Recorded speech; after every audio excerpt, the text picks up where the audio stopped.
I shouldn't have noticed the sound of her heels before I ever saw her face.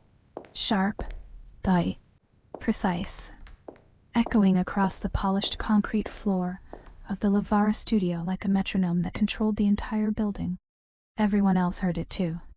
You could tell by the way conversations dropped half a word early, by the way screens suddenly became very interesting. When Lila Hartwell walked through the office, people didn't just look at her. They adjusted themselves around her gravity. She was my CEO, 27 years old. Millions of followers. The woman who had turned her face, her voice, her aesthetic into a fashion empire that investors now valued in the tens of millions.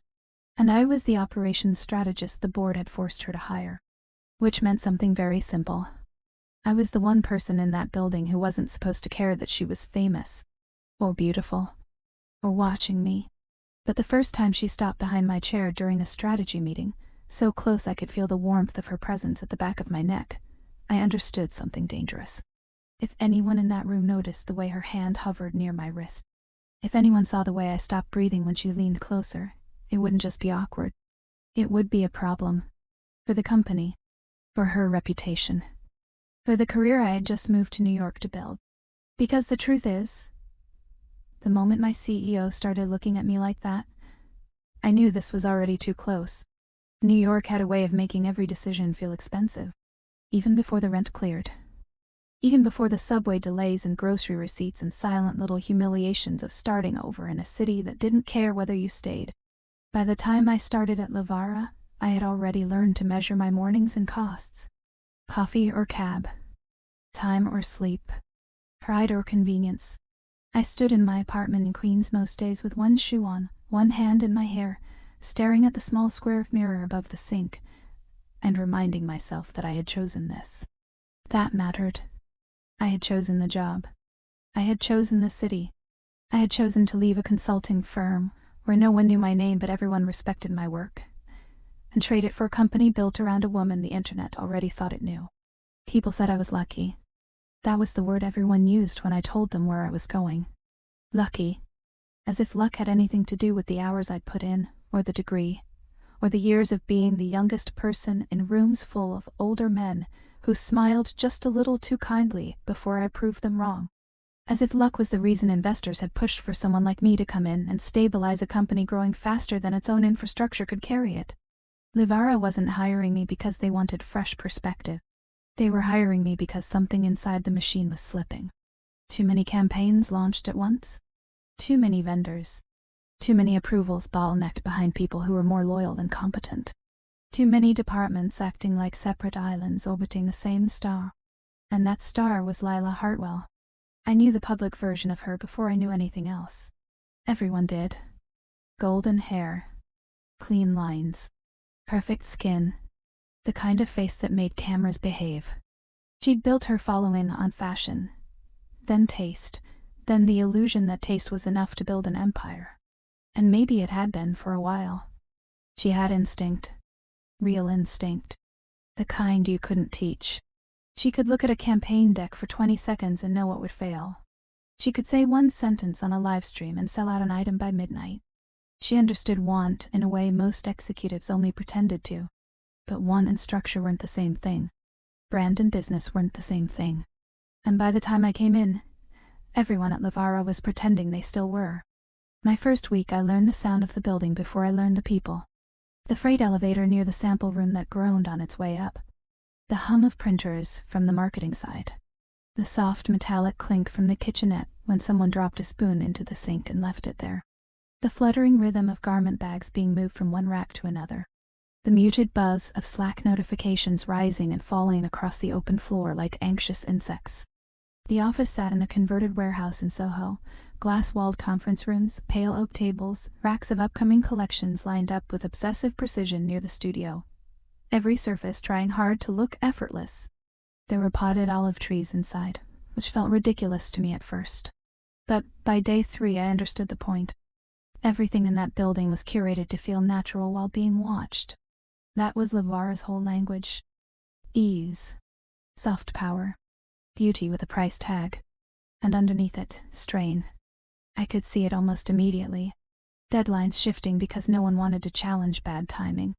Department leads waiting for Lila's approval on things they should have been able to decide themselves. Assistants overcompensating.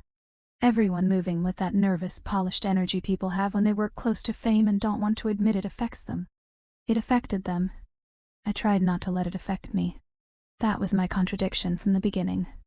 I had taken the job because I wanted complexity. Because fixing beautiful chaos was the kind of challenge that advanced careers. Because I was good at seeing where systems broke and better at making people admit it. But I'd also taken the job knowing exactly whose company it was. I told myself that part didn't matter. I told myself I was there for the work. And I believed it. Mostly. My badge still didn't work properly that first Monday. I had to wait by the security desk while the front-of-house manager sent a message upstairs. I stood there in a charcoal blazer, laptop bag digging into my shoulder, watching people stream past me like they already belonged. A woman from Content glanced over and did a tiny double take. "You're Adrian, right?" I nodded. "Operations." She gave me a sympathetic smile. "Big week to start." I almost asked what that meant, but the elevator opened and she was gone before I could. By 9:30 I understood. The board was coming in on Thursday. A major retail partnership was still stuck in legal. 2 campaign timelines overlapped in ways that made no sense.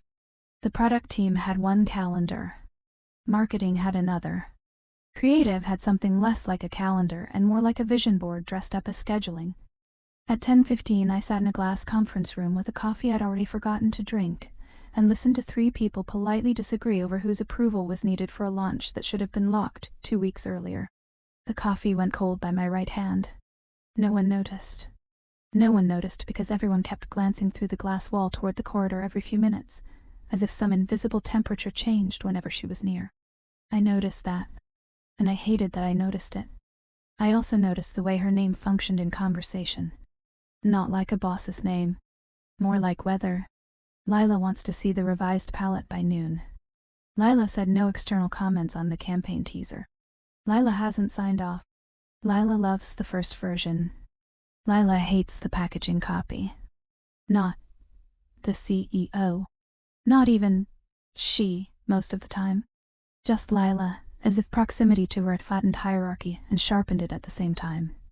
By lunch I had 3 separate people apologize to me for things that weren't their fault and to invite me, very casually, to tell them what I thought of her. I didn't. I had learned that lesson early in my career. In any unstable company, information traveled toward power faster than truth did. If I was going to survive this place, I needed to understand the terrain before I gave anyone anything real. So I listened.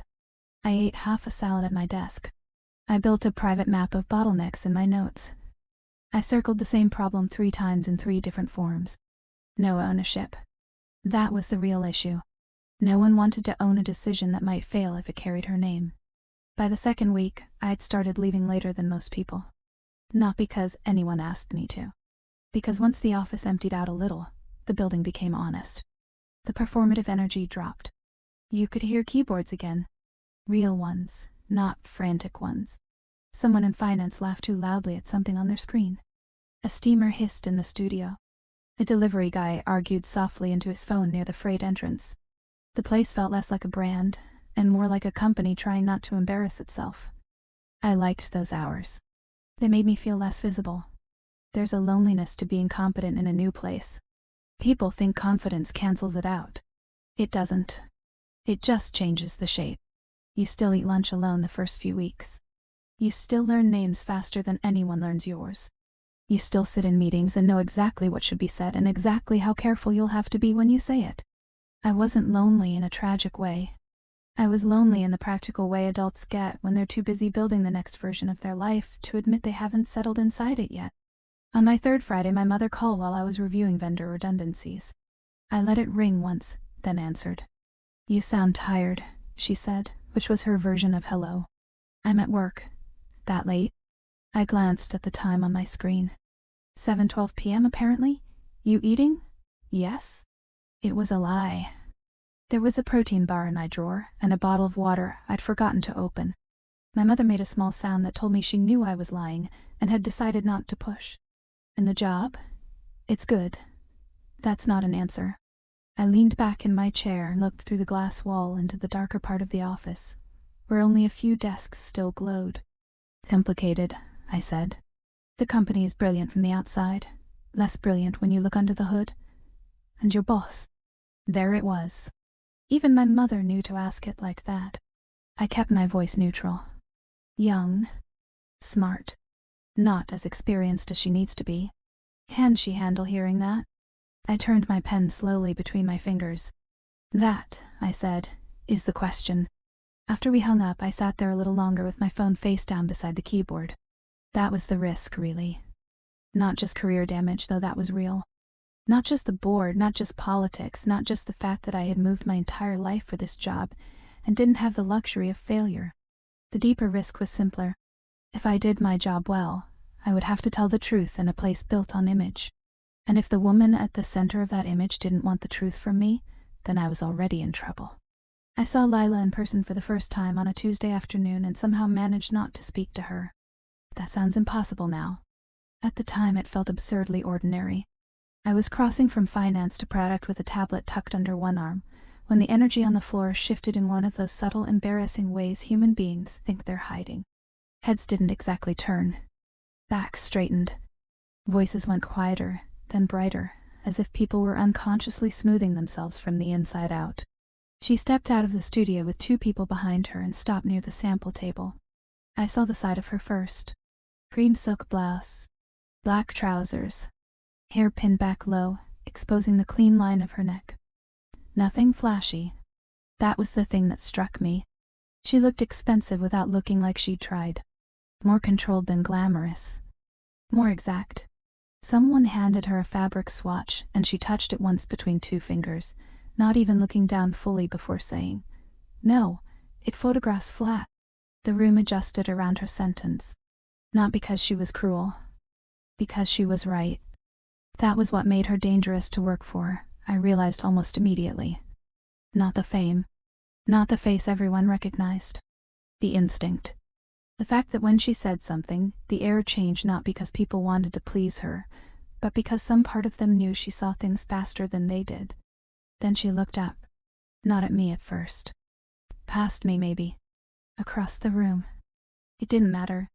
That first look was brief enough to be nothing. The kind of glance you couldn't build a story from if you were sane.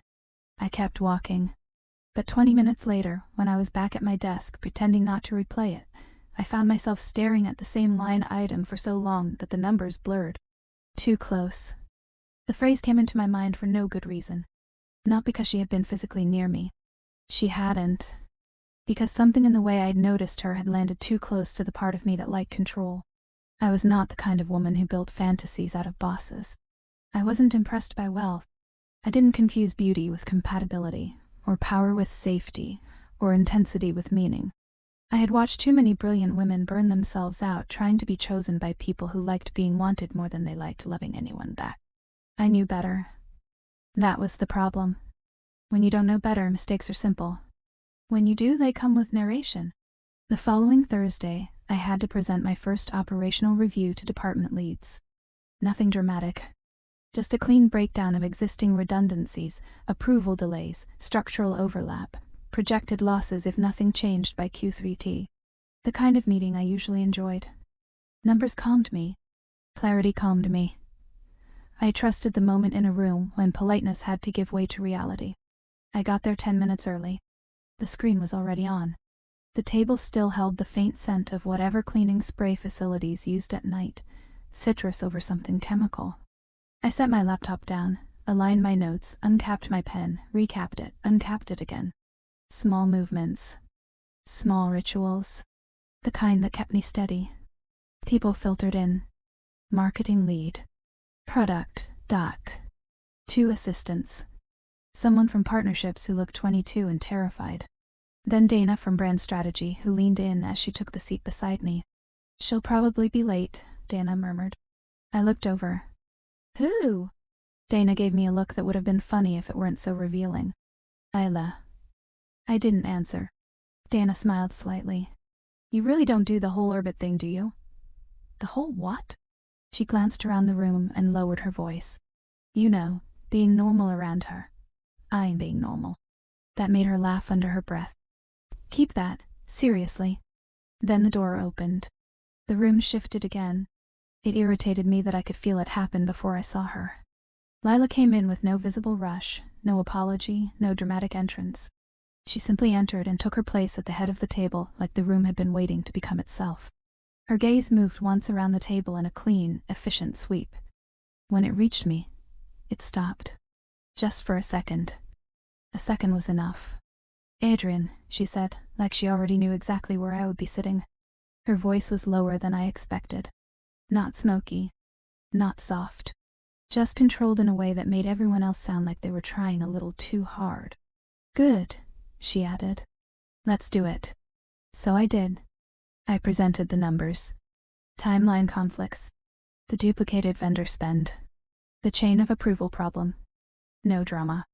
No edge in my voice. Just information arranged too clearly to ignore. At first, people did what people always do when structure starts exposing emotion. They translated problems into temporary accidents. A weird quota. A scaling issue. Growing pains. I let them. Then I put up a slide showing 3 launch approvals delayed because final decisions had been rerouted through Lila's office for sign-off, despite those same departments already having designates. The room got very quiet. I kept my tone even. "This isn't a capacity issue," I said. "It's a decision ownership issue. If every non-creative bottleneck eventually escalates to one executive, then the organization isn't scaling. It's stalling." No one moved. I could feel the attention in the room splitting, half on me, half on her. I didn't look at her immediately. That would have made it theatrical. I clicked to the next slide instead. Only when I finished the explanation did I lift my eyes. She was already watching me. Not offended. Not amused. Watching me with an intensity that made the back of my neck go warm for reasons that had nothing to do with the room. I made myself continue. "We can fix this," I said. "But only if authority is redistributed clearly enough that people stop guessing which decisions are political and which are operational." A tiny silence followed. Then Lila spoke. "What would you change first?" That was it. No defensiveness. No performance. Just the question. I should have been relieved. Instead, I felt something stranger. A clean line of awareness under my skin. As if I had expected resistance and didn't know what to do with attention. I answered her. She asked 2 more questions. I answered those too. By the end of the meeting, 3 department heads looked mildly panicked, Dana looked impressed, and Lila looked unreadable. When everyone stood, chairs shifting back across the floor in a rough scrape, I gathered my notes and told myself that was all it had been. Work. Necessary tension. Nothing personal. Then I realized she was still sitting down. Everyone else had filed out, or was pretending to be busy by the door. Lila glanced toward the screen, then back at me. "Walk with me," she said. Not loud. Not optional. My pulse reacted before my face did. I closed my laptop carefully. Of course. We stepped into the corridor together. The office outside the conference room looked the same as it had an hour earlier. People at desks, someone carrying samples, a phone ringing twice, then stopping. But all of it felt thinner somehow. Like scenery when your body has decided something matters before your mind has caught. Tee up. Lila didn't speak until we reached the end of the hall where the windows overlooked Mercer Street. Down below, traffic moved in slow, reflective streaks. A man in a navy coat stood outside the cafe across the street smoking under the awning. Rain had started at some point during the meeting. Fine, cold lines against the glass. She stopped there, one hand resting lightly on the ledge beneath the window. "You were direct in there." I folded my hands once, then let them go. "You hired me to be. That's not why most people are direct." I turned toward her fully. No. Her expression didn't change.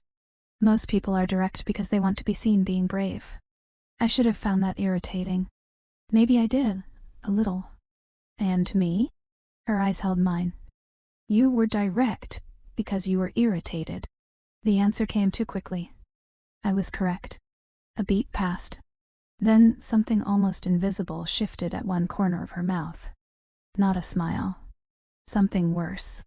Something smaller and more private. "I didn't say you weren't." The rain tapped faintly against the window. Someone passed behind us in the corridor, heels quick on the concrete, then gone. Too close, my mind said again. This time the phrase meant something else. Not physical distance. The way a conversation can move 1 inch past professional and suddenly become difficult to name. I need people here who can tell me the truth, Lila said. There was no warmth in it. No invitation. But there was no wall either. Then you need to let them own decisions, I said. She tilted her head slightly, studying me in a way that felt precise enough to leave a mark. You don't soften anything, do you? No, why? I could have given her 10 polished answers. Efficiency. Clarity. Respect for time. Healthy organizational design. Instead, I heard myself say, because soft truths usually become expensive later. Landed somewhere between us and stayed there. For a second, neither of us moved. The controlled stillness of it startled me. Not because anything happened. Because nothing did. Because the silence stretched just long enough for me to become aware of my own breathing. The damp edge of my hair near my temple from the rain outside earlier. The bitter taste of coffee long gone cold at the back of my tongue. The exact fact of her attention still resting on E. Then she looked away first. Come to my office at 4, she said. For me, a revised chain of approvals. And just like that, the moment closed. Or it should have. I spent the next 2 hours trying to prove to myself that it had. I revised the chart. Cleaned the language. Removed one line I thought might read as performative if she saw it. Added 2 decision trees. Answered 3 emails. Ignored a message from Dana that read, in entirely too casual a tone, "So, how was your first real meeting with her?" I did not reply. At 3:57, I stood outside Lila's office with my tablet in one hand and a printed copy of the revised structure in the other. Her office sat behind a wall of glass at the far end of the executive side overlooking the studio floor. Not enormous. Just exact. Low cream sofa. Black shelves with no clutter. A long desk so clean it barely looked used. 2 racks near the back wall holding samples from the next season, spaced so precisely they looked like they had been placed with tweezers. Her assistant let me in. Lila was at the window when I entered, phone in one hand, listening to someone loudly enough through the speaker that I caught a male voice saying something about margin expectations and investor sensitivity. She raised one finger without turning around. I waited near the seating area, tablet against my chest, and tried not to look like I was looking. Without the room full of people, she seemed different. Smaller somehow, though not softer. More concentrated. The public version of beauty always reads wider than the private one. In person, stripped of camera angles and distance and collective attention. What struck me most wasn't glamour. It was discipline. Everything about her looked chosen. She ended the call and set the phone down face down on the desk. Sorry, it's fine. She turned. For one strange second, it felt like the room recalibrated. Not because she was so beautiful I forgot how to speak. It wasn't that simple. Beauty I could handle. It was the contrast. The whiplash between the polished public figure I'd expected and the sharp, tired, very real woman in front of me now, sleeves rolled once at the forearms, expression stripped clean of audience. Show me what you changed, she said. So I did. I walked her through the revised approval structure. Department autonomy thresholds. Emergency escalation rules. Creative sign-off protections. Vendor accountability lines. She interrupted rarely, but when she did, it was never vague. What happens if partnerships ignores this? Why is legal downstream here and not parallel? Who can actually enforce the deadline? Good questions. Fast questions. The kind that made me respect someone against my will. At one point, I stepped closer to the desk to angle the tablet toward her and caught the faint scent of her perfume. Not floral. Something cleaner than that. Dry and warm at once. Almost cedar, maybe, with something softer under it. I hated that I noticed. I hated that my body noticed before I had the chance to dismiss it. She reached past me for the printed copy, her hand brushing the edge of the paper I still held. Not skin. Barely contact at all. But the awareness of it moved through me anyway, quick and sharp. I set the pages down immediately, more carefully than necessary. She noticed that too. Of course she did. Her gaze lifted to mine. The air changed. Only slightly. Enough. I looked back at the chart on the screen. If you want this in place before Thursday, department heads need the authority memo tomorrow morning. When I heard my own voice, it sounded steadier than I felt. Lila said nothing for a moment. Then, very calmly, "You always do that?" I turned. "Do what?" "Pretend you don't feel pressure." The question should have annoyed me. It was personal. Too personal. But the problem was that it wasn't inaccurate. "I'm under pressure," I said. "I'm just not dramatic about it." Again, that almost smile. Brief. Controlled. "Is that what you think drama is?" I crossed my arms before I could stop myself. Defensive. I knew it the second I did it. "I think inefficiency is a form of drama, yes." That time she did smile. Small. Real. Gone almost immediately. And something in my chest tightened in response so unexpectedly that I had to look away. This was the destabilizing part no one talks about. Not attraction itself. Attraction was almost easy in the abstract. It belonged to fantasy until reality touched it. The dangerous thing was recognition. The moment someone you had already decided to categorize differently revealed a frequency you could answer without meaning to. I was beginning to recognize hers. That was bad. Not because she was my CEO. Though she was. Not because gossip would spread like gasoline if anyone sensed the wrong thing. Though it would. Because I had built my whole adult life around not confusing intensity with safety. And yet there I was, standing in a glass office 6 floors above Mercer Street, becoming aware of a woman whose life could very easily become a fire I was paid to organize. My phone vibrated once in my blazer pocket. The sudden sound made me blink. Lila glanced down, then back at me. "You can check it. It can wait." That sounded annoyed. I wasn't annoyed. I exhaled quietly. "I'm trying to do this correctly."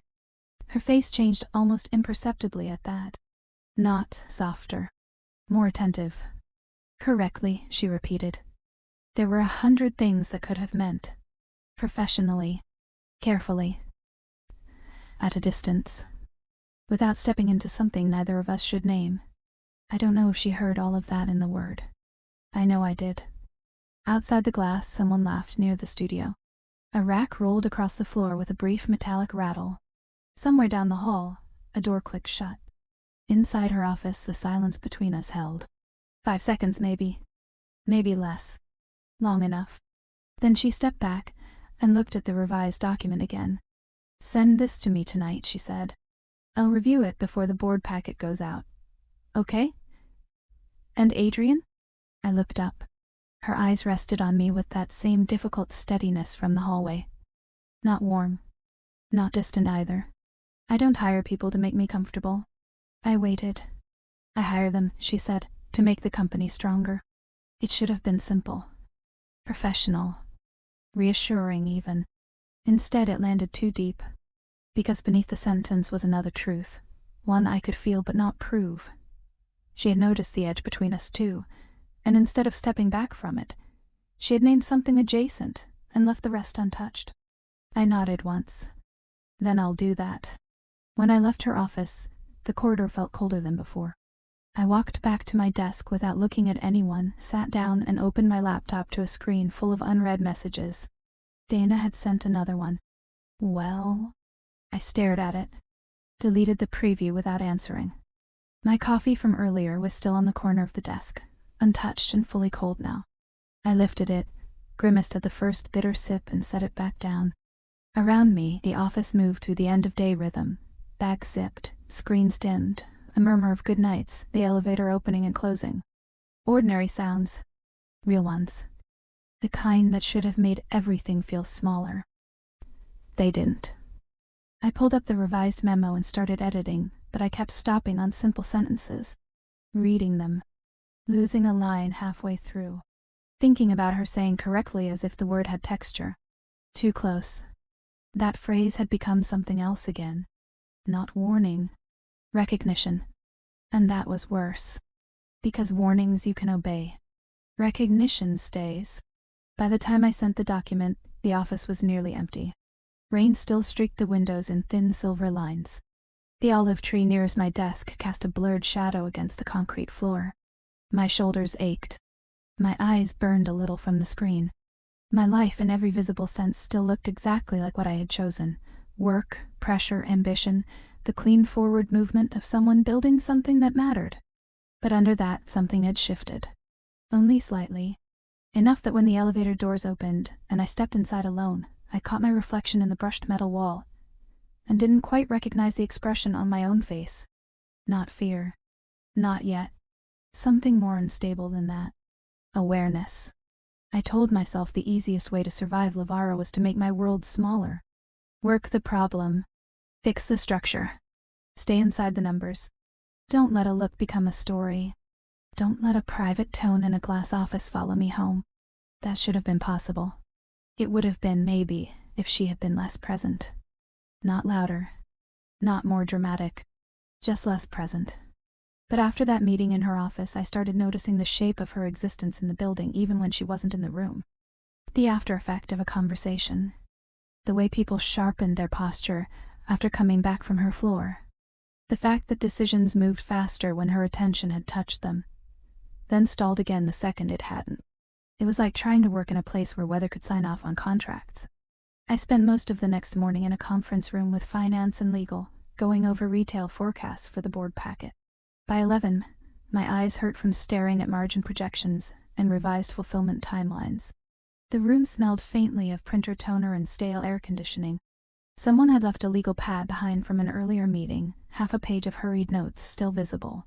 Returns, packaging, West Coast distribution. Real things. Useful things. The kind that normally settled me. My phone buzzed once beside my laptop. An internal message.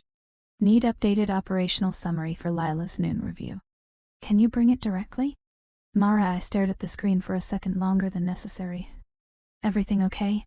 Ben from legal asked. Yeah, I said, dragging my attention back to the spreadsheet. Just a timing change. He nodded, already moving on. But I stayed half split after that. One part of me still in the room. One part already aware of noon like it had shape. It annoyed me immediately. I was too old, too disciplined, too experienced to feel thrown off by delivering a document to my own CEO. And yet my body had already reacted before I finished telling myself not to be ridiculous. A small tightening in my stomach. Faint, irritating awareness under my skin. Too close, I thought. Not because I was near her. Because I had started anticipating being near her. That was different. Worse, maybe. By 11:50, I had the revised summary printed, clipped, and marked up with the changes finance wanted preserved. I stepped out of the conference room into the main corridor and nearly got hit by a rolling rack of samples coming around the corner. Sorry, one of the assistants said, laughing breathlessly as she steered it away from me. Board day insanity. It's fine. She kept moving. The rack wheels clicked against the polished floor. Somewhere in the studio, music was playing softly, just bass and distant vocals, low enough to disappear under the hum of the building. A phone rang twice at reception and stopped. Someone else was arguing under their breath near product, not angry exactly, just stretched thin. The outside world kept moving. That should have helped. It didn't. Lila's office door was open when I got there. Mara looked up from the outer desk. You can go in. No knock? Apparently not. I stepped inside and found her standing beside the long table near the windows, sleeves rolled again, one hand flat over a spread of printed campaign boards. Morning light cut across the room in pale stripes through the glass, catching in her hair, turning it almost white at the edges. She didn't look up right away. Tell me you fixed legal's panic. I translated legal's panic into something usable. That got her attention. Her gaze lifted to mine. There it was again, that pause. Not long. Long enough. The room wasn't cold, but I became aware of my breathing anyway. Good, she said, and something in her voice changed slightly on the word. Amusement, maybe. Or approval. Bring it here. I walked over and set the summary beside the campaign boards. Close enough to notice the faint scent of cedar again. Close enough to see the smear of dark ink near the base of her thumb, where she must have brushed a marker without realizing it. Human details. Small ones. The kind that made a person more dangerous, not less. She flipped through the first pages quickly. You cut half the introductory language. It was repetitive. It was diplomatic. It was repetitive diplomacy. One corner of her mouth moved. Not a smile. The shadow of one. You know, most people take at least a month before they start editing around people's feelings. I'm not editing around people's feelings. No, she said lightly. You're editing through them. I should have stepped back then. Said something neutral. Kept the exchange where it belonged. Instead, I heard myself say, that tends to be faster. Her eyes stayed on me for a beat too long. That was the charged exchange. Small. Almost harmless and content. But the air around it shifted anyway, as if something private had passed between us in plain language, and only the two of us could hear it. Then Mara appeared in the doorway. Board packet is downstairs. The moment broke cleanly. Lila didn't move at first. Give us 2 minutes. Mara nodded and disappeared. Give us. Not me. Not Adrian. Us. Nothing about the word should have mattered. It did. Lila turned another page, then looked back at the summary in her hand. Come with me. I blinked. To the board review? I want you in the room when operations comes up. There was a practical logic to that. I knew there was. But my pulse still stumbled once before it settled. Okay, try not to terrify anyone. I haven't terrified anyone. She finally looked up fully then, and this time the almost smile became real enough to register before she smoothed it away. That's not what I heard. Something warm and sharp moved low under my ribs. Recognition. Not even desire yet. Not entirely. Something more destabilizing. The awareness that she had been speaking about me when I wasn't there. That she had noticed me enough for an impression to exist beyond direct interaction. I picked up the edge of the campaign board nearest me just to give my hand something to do. Who told you that? Why? I'd like to know which version of me is circulating. That made her still. Not physically. Something subtler than that. Her focus seemed to narrow, deepen, the room tightening around it. And which version is the correct one? She asked. There are moments when the smartest thing to do is answer lightly. I knew that. I didn't do it. The one who says what everyone else waits too long to say. She held my gaze. Outside the windows, traffic moved in bright pieces 6 floors below. A siren passed somewhere farther downtown, muffled by glass. From the studio floor beneath us came the metallic clatter of a stand being adjusted. Then a burst of laughter that disappeared as quickly as it came. Inside the office, nothing advanced for several seconds. Just her watching me. Just me very aware of my own heartbeat. Then she set the summary down. That version, she said quietly, is the one I hired. It should have made me feel useful. Competent. Seen in the clean professional sense. Instead it did something more dangerous. It landed. I went downstairs with her 5 minutes later, carrying 2 binders and a tablet, while she walked ahead with that unnerving calm she seemed able to create on command. The boardroom on the lower floor was colder than the rest of the building, over-air-conditioned in the expensive way certain companies mistake for seriousness. Long white table. Black screens. Water glasses lined up with almost military precision. The city spread behind the far wall of glass in hard silver daylight. 3 board members were already there. A man from investment relations. 2 women I recognized from the company website but had never met in person. Then came legal, finance, partnerships, and one of the outside consultants who always looked like he was seconds away from saying something obvious with great confidence. Lila introduced me simply. This is Adrian Vega. She's overseeing operational restructuring. No embellishment. No influencer warmth. No attempt to package me. Just fact. And still everyone looked at me a little differently after that. The meeting ran long. Retail strategy first. Then media exposure around the expansion. Then the board's predictable concern about margins, staffing, and whether the company's rapid growth could survive if the public image softened even slightly. I spoke twice. Briefly. Clearly. Enough to answer what was asked. Enough to feel Lila's attention on me each time I did, even when I kept my eyes on the board instead of her. At one point, the consultant asked, with the kind of careful tone that always hides stupidity, whether Lavara risked becoming overly dependent on its founder's personal presence. No one answered right away. Then Lila leaned back in her chair and said, That depends on whether we build a company or just keep photographing one. The line was sharp enough that silence followed. I should not have liked it as much as I did. But there it was again, that frequency. That part of her the internet probably never got. The one that cut cleanly when she chose to. The one that didn't need to perform intelligence because it was already there. I felt it like heat. Immediate. Unwanted. Desire can start that way sometimes. Not as longing. As respect turning physical before you give it permission.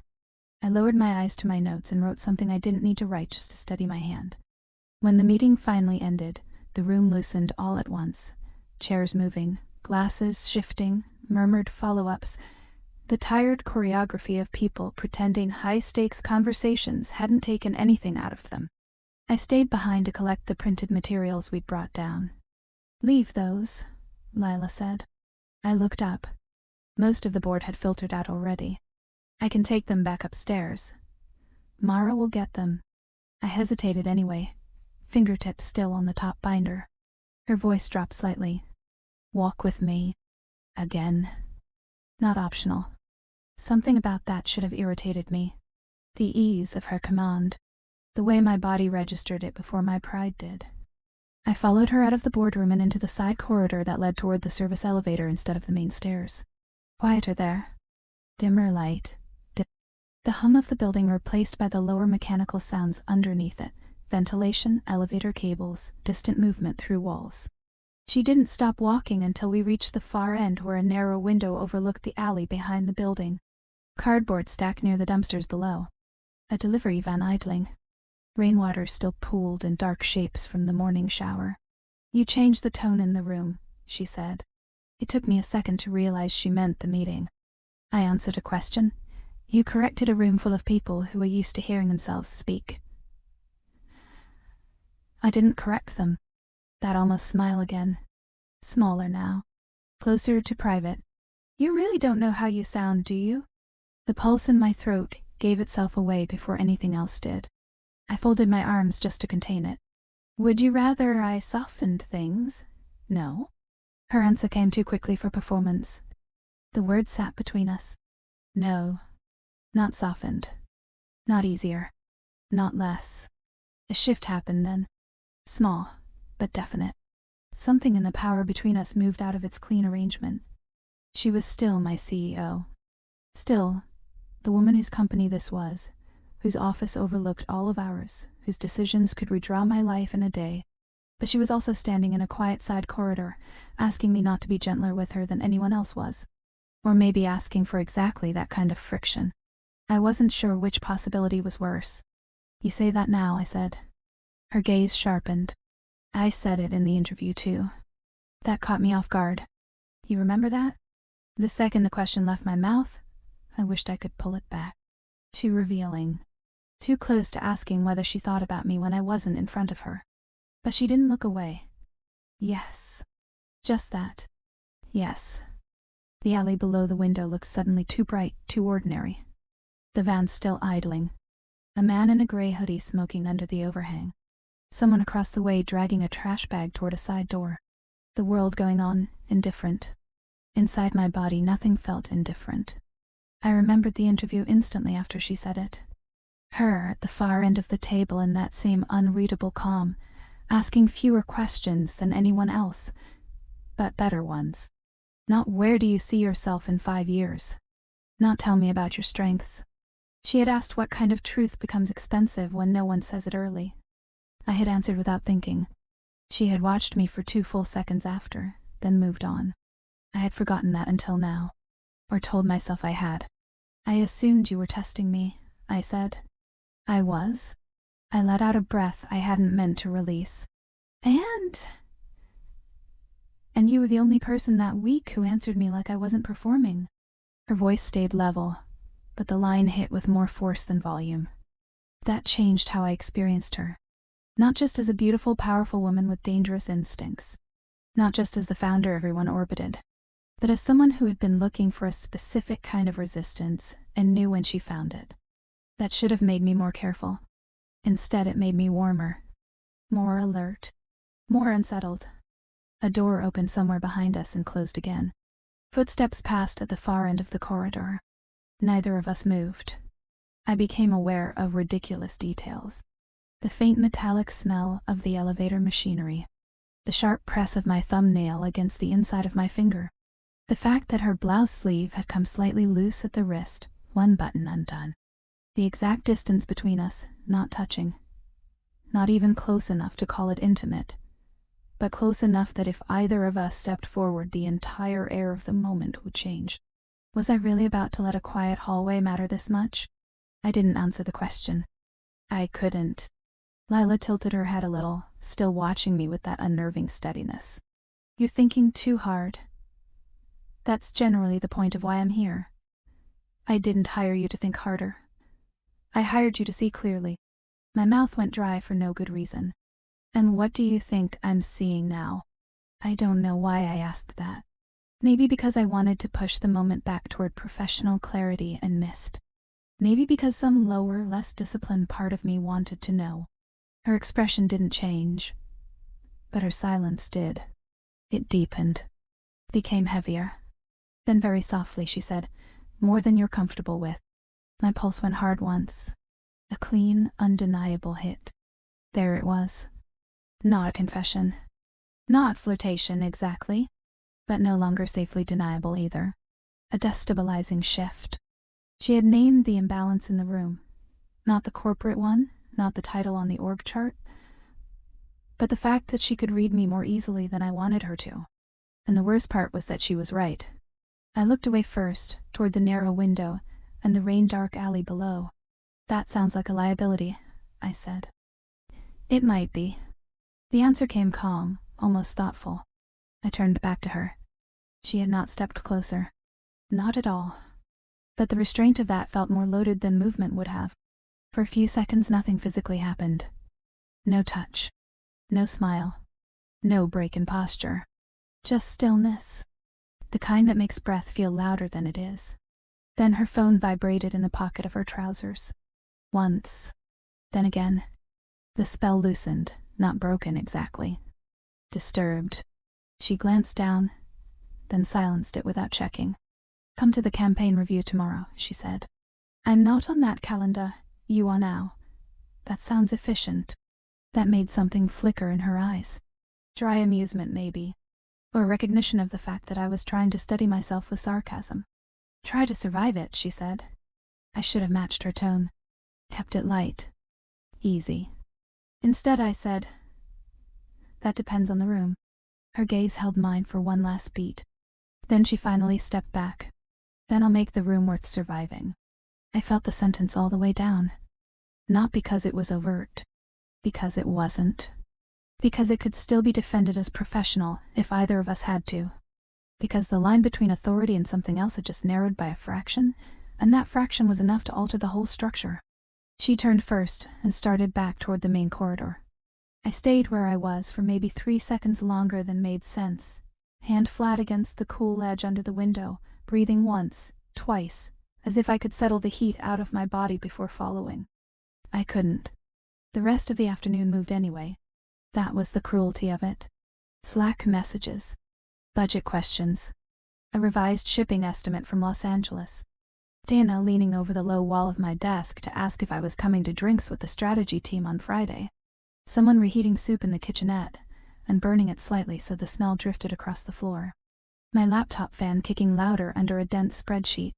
Ordinary life continuing with insulting efficiency, while part of me stayed pinned in that side corridor replaying one quiet line after another. "More than you're comfortable with." I heard it again while reviewing vendor contracts.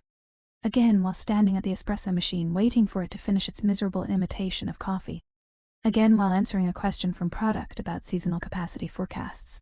Not because I wanted to indulge it. Because it had landed too cleanly.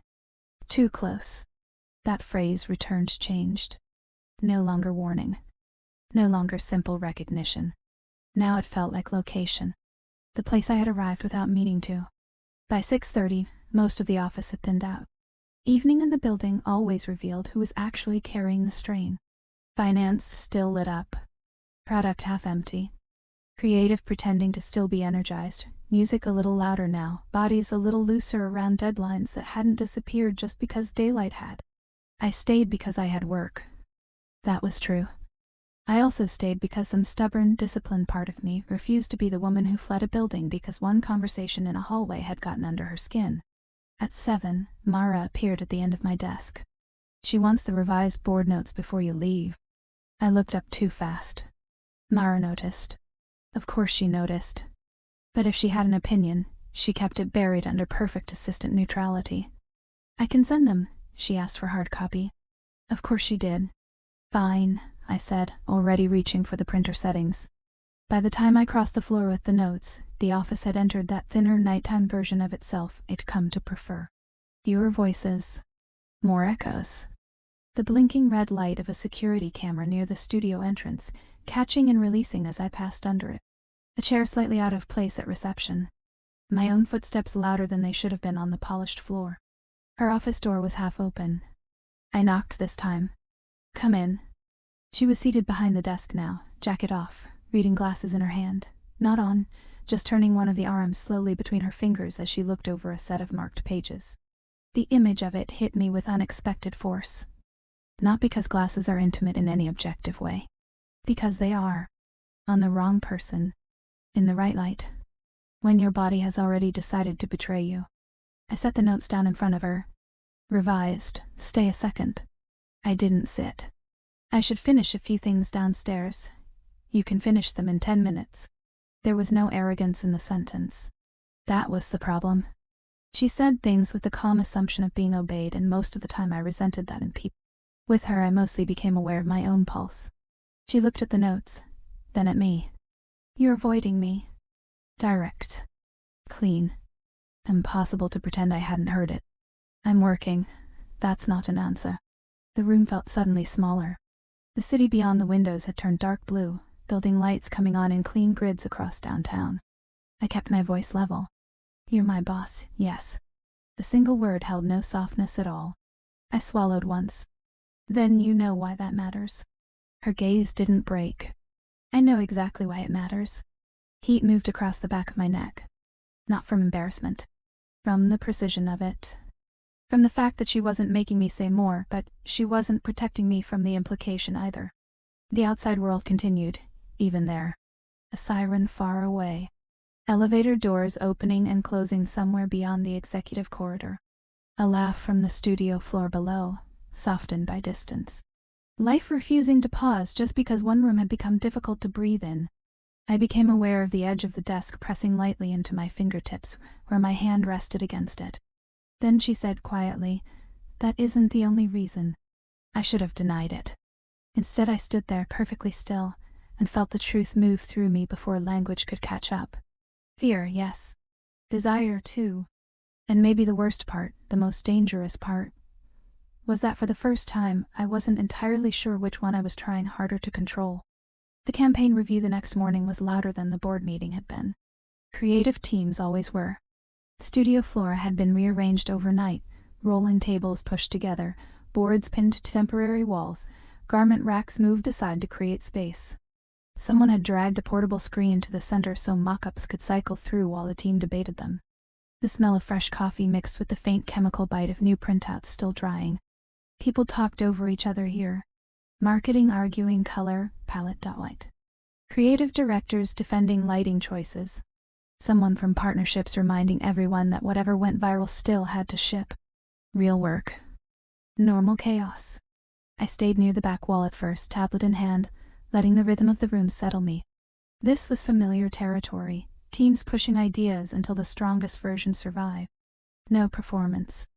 No careful corporate diplomacy. Just instinct and friction. For a while, it worked. Until she walked in. Lila didn't announce herself. She never did. The only reason I noticed was the way two people mid-argument suddenly lost their train of thought at the same time.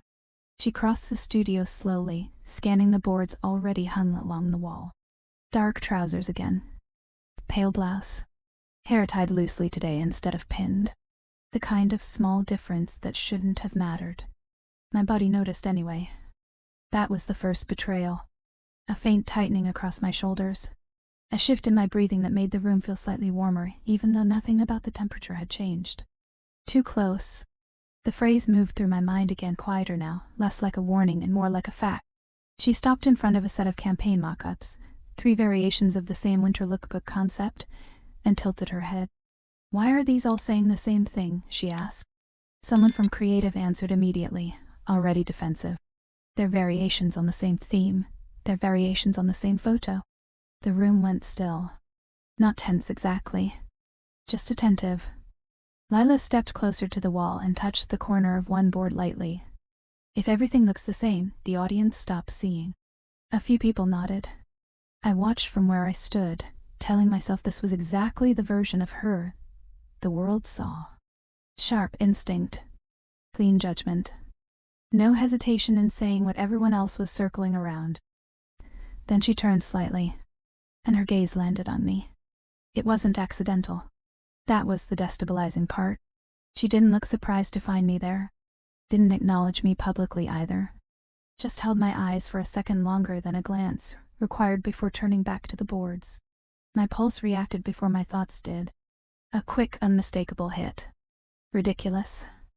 I shifted my weight, forcing my attention back to the presentation. Creative moved to the next concept. Video teaser clips projected onto the screen. Music. Movement. A model walking through rain-slick streets under sodium lights. The brand's logo appearing in slow gold lettering. The team debated messaging. Someone argued for more drama. Someone else wanted restraint. "Adrian," Lila said suddenly. The room turned. My name and her voice cut through the noise like a blade through cloth. "Yes?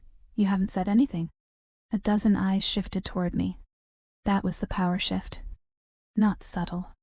Not violent either. Just deliberate. She had pulled me into the center of a room that expected me to speak. I stepped forward slowly, tablet resting against my palm.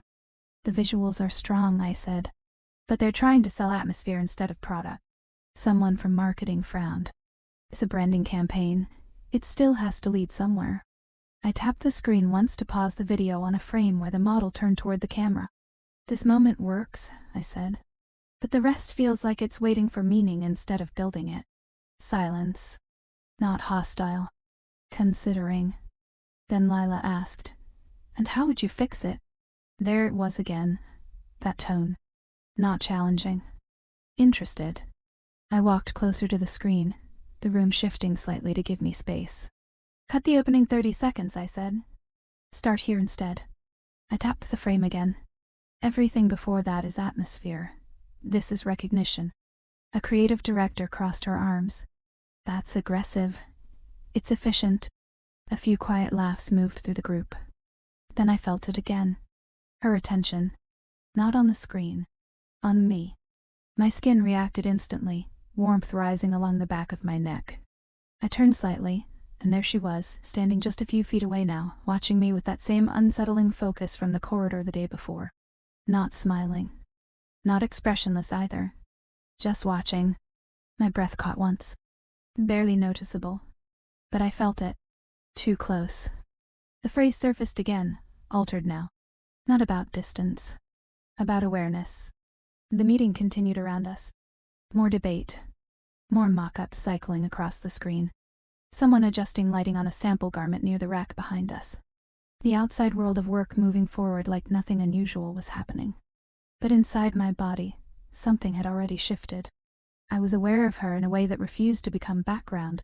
When the review finally ended, the room dissolved quickly into smaller conversations. People grabbing coffee, arguing quietly over revisions, checking phones for messages they'd ignored during the presentation. I started toward the hallway. "Adrian," her voice again. Quieter this time. I stopped. She was standing near the sample rack, one hand resting on the edge of a table, the other holding a marker someone had left behind. "Walk with me." Not a command. Not quite a request. Just the same gravity as before. I followed her out of the studio and into the corridor that led toward the back offices. The noise of the review faded behind us, replaced by the softer hum of the building. Air vents, distant printers, someone typing fast in a nearby room. She didn't speak immediately. Neither did I. The silence stretched between us. Thick but not uncomfortable. The kind of quiet that made every step feel deliberate. Then she stopped near the glass wall overlooking the studio floor. You changed the tone in that room, she said. I answered your question. You redirected the conversation. I shrugged slightly. That's part of the job. Her eyes moved across my face slowly. You're good at it. The compliment landed harder than it should have. My body reacted before I could contain it. A faint warmth spreading across my chest, a tightening in my stomach that felt suspiciously like anticipation. I hated that. You didn't hire me to be mediocre, I said. No, she agreed. Then she stepped closer. Not dramatically. Just one small shift forward. But it changed the air between us instantly. My pulse jumped. The glass wall behind her reflected a faint version of both of us, two figures standing slightly too close in a quiet corridor while the company moved below like a living machine. You're avoiding something, she said. I'm working. That's not what I meant. My jaw tightened. I knew exactly what she meant. The awareness between us.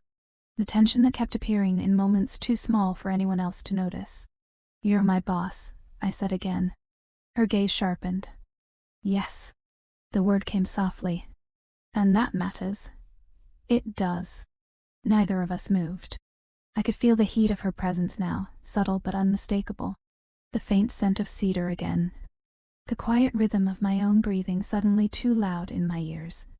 My body leaned forward before my mind agreed. Just slightly. Enough.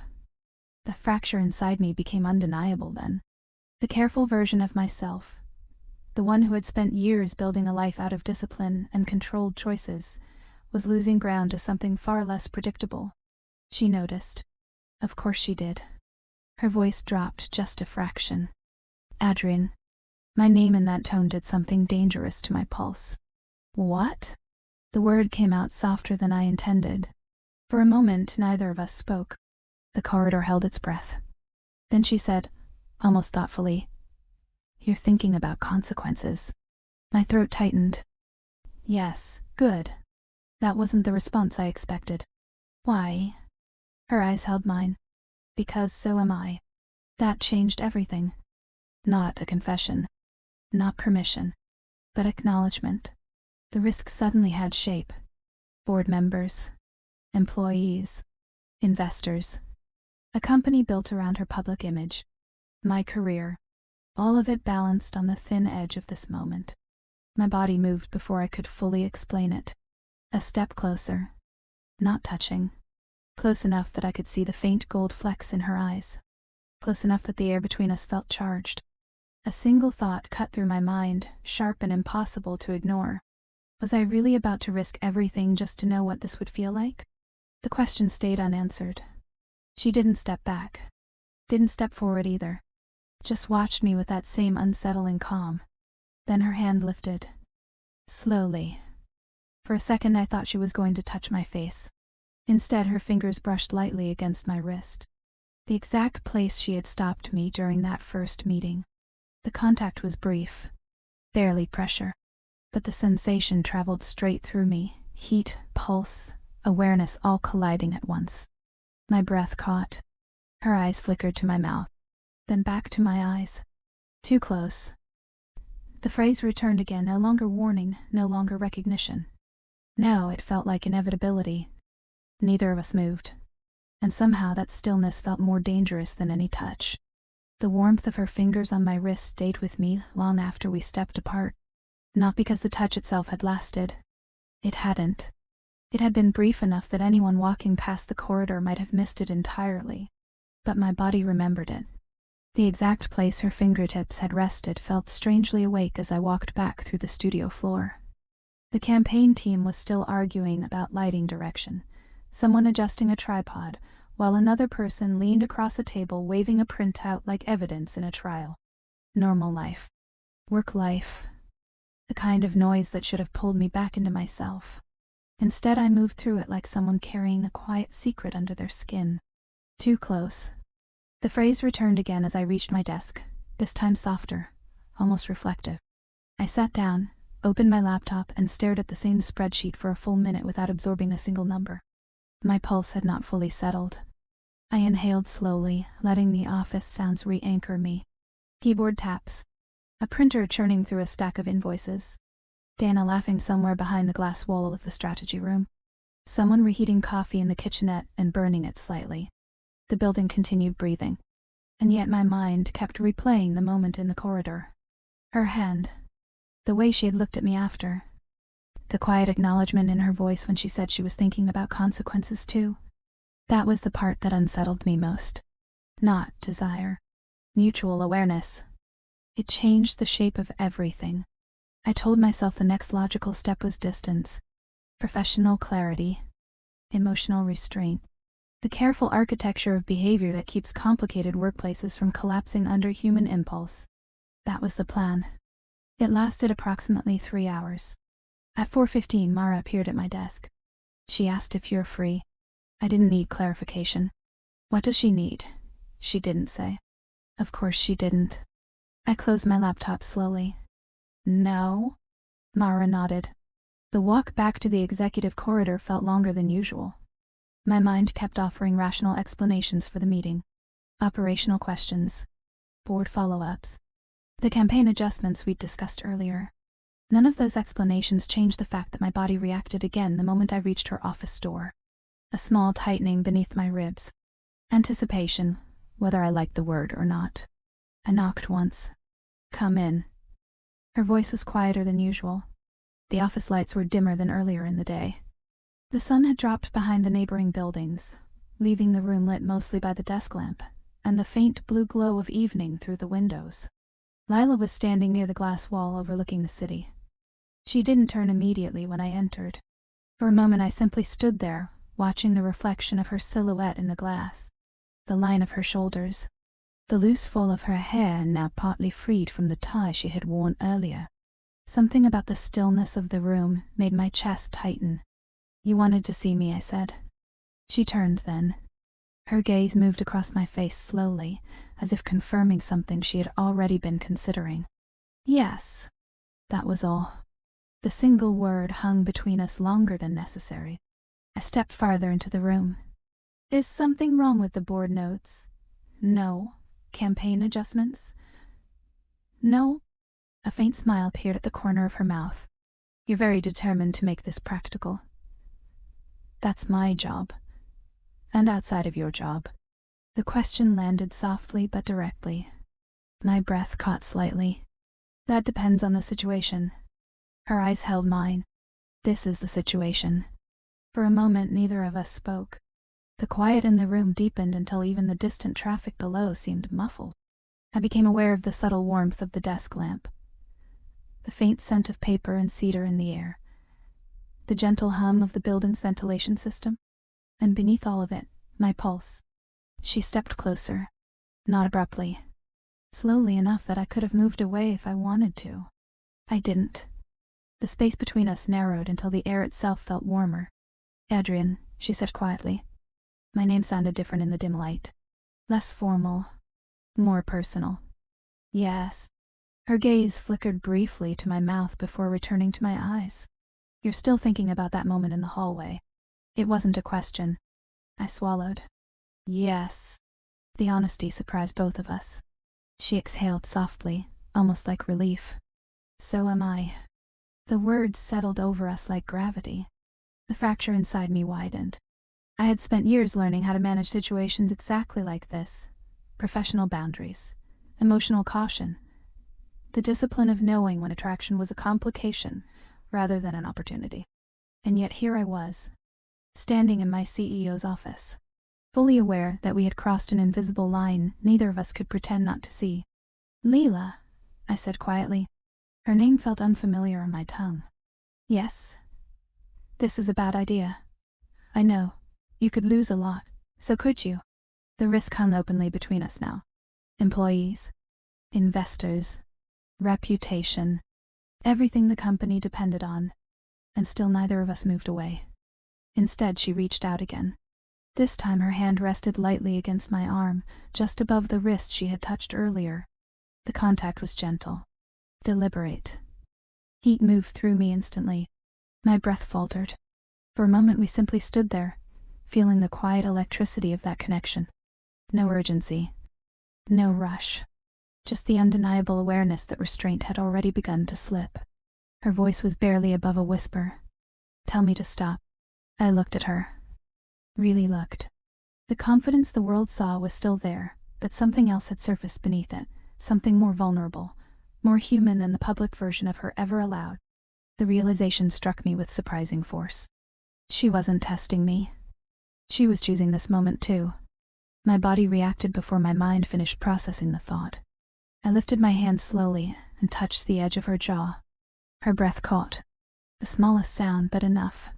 Something inside me surrendered then, not recklessly, not blindly, but with the quiet certainty that this moment had been building since the first time we'd recognized each other across that conference table. When our lips met, the world didn't explode. It simply narrowed. The city outside continued moving, headlights threading through the streets far below. Somewhere down the hall, a phone rang once before going silent. The office air hummed softly around us. But inside that small circle of closeness, everything slowed. The kiss was tentative at first. Careful. Testing. Then her hand moved to the back of my neck, and the restraint between us softened further. My pulse raced, warmth spreading through my chest as the distance we had been maintaining for days quietly disappeared. There was nothing hurried about it. Just breath. Silence. The feeling of two people finally acknowledging what had been waiting beneath every conversation. Eventually we separated slightly, both of us still close enough that I could feel the warmth of her breath against my cheek.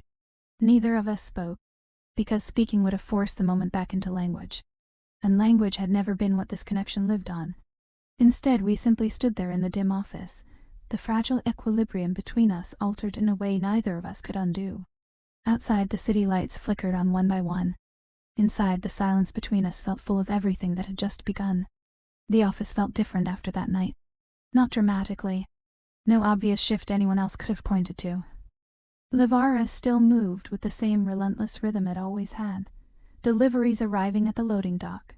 Meetings stacking on calendars. Creative teams arguing about the difference between bold and reckless. But for me, every room had changed shape. I noticed it the moment I walked back into the building the following morning. The security camera light near reception blinked its quiet red pulse as I stepped through the doors. The olive tree beside the waiting area cast the same thin shadow across the polished floor. Someone from marketing hurried past carrying a garment bag and a cup of coffee at the same time. Everything was ordinary, and yet my body held a new awareness beneath the surface of that normalcy, like a current running quietly under calm water. I told myself that was inevitable. What had happened in her office had crossed a boundary neither of us could erase. The kiss itself had been quiet, almost restrained, but its consequence was not. I felt it in the way my pulse reacted when I saw the executive corridor at the far end of the floor, in the way my thoughts drifted there, even while answering routine emails, in the way I noticed the exact sound of her heels again before I even looked up from my desk. Sharp. Controlled. Familiar now. Too close. The phrase returned, but it no longer sounded like a warning. It sounded like recognition. I kept my head down when she passed the open area that morning, pretending to read through a report on logistics delays. I could feel her presence in the room anyway. The air changed slightly when she moved through a space, subtle but undeniable. She didn't stop. Didn't acknowledge me. Which was exactly what she should have done. Still, my body reacted as if something had brushed against me when she walked past. I exhaled slowly and returned to the report. Work. Focus. Structure. The things that had always grounded me. For most of the morning they did.